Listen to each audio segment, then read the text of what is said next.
جی बिस्मिल्लाहिर्रहमानिर्रहीम।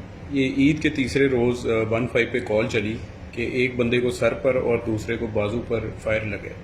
ये इतला पाते हुए SHO DSP और मैं खुद मौके पर गए और वहाँ पे जाकर हमने कैमरास वगैरह चेक की और लोगों को इंटरव्यू करना शुरू किया।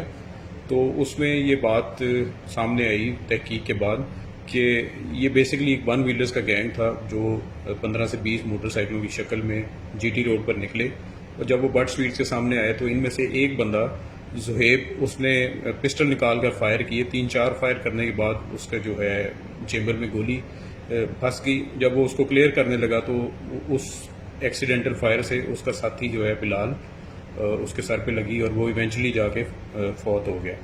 और इसको एक डिफरेंट रंग देने के लिए या हालात को मशकूक बनाने के लिए उसने एक खुद साख्ता फायर अपने बाएं बाजू पर भी मार लिया।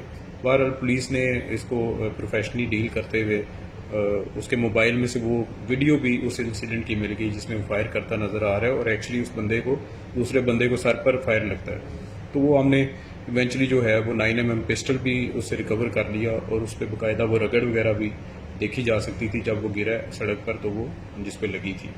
तो इसमें फिर जो है बाकी गैंग वन व्हीलर गैंग जो था उसके बाकी लोगों को भी हमने नामजद किया है और उनमें से 4 मेन जो बंदे हैं उनको हमने गिरफ्तार किया है। वालिदैन से गुजारिश करूंगा कि उन पर भी बहुत बड़ी रिस्पॉन्सिबिलिटी आती है कि वो अपने बेटे पे बच्चों पे नज़र रखें कि वो इस खूनी खेल से दूर रहें। और इवन जो अगर आपके कोई हमसाये में कोई इस खेल में शामिल है तो प्लीज़ उसकी भी फौरी इत्तला 15 को दें या लोकल पुलिस स्टेशन को दें ताकि हम बर वक्त कार्रवाई कर सकें और ना सिर्फ लोगों की बल्कि उस बच्चे की अपनी ज़िंदगी को भी महफूज कर सकें। बहुत शुक्रिया।